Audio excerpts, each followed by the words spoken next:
Hi, I'm Pat Kelly.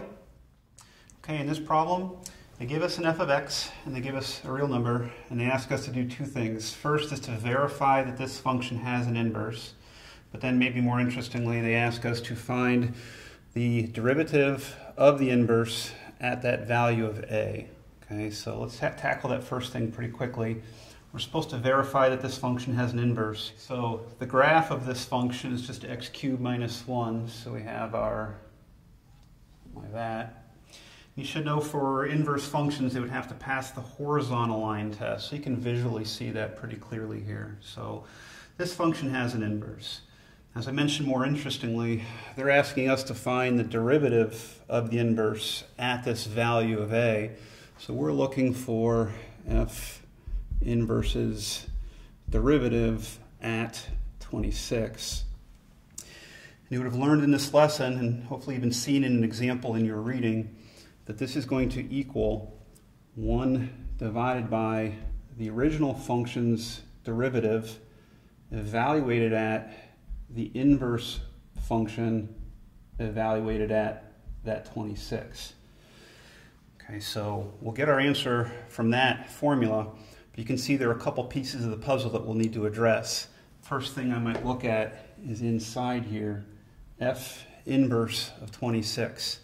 I don't have an f inverse expression, but I should be able to figure out f inverse of 26's output by thinking about how the output and input relate to each other with the inverse function and the original function.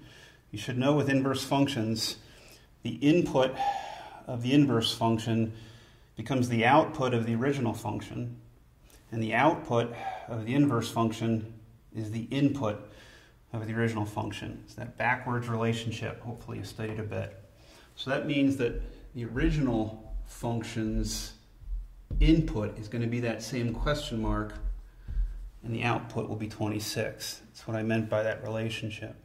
So I think this second question mark is going to be easier to find. It's the same value, but the approach will be easier here, because now we're looking for where this function has an output of 26. So x cubed minus 1. Where does that equal 26?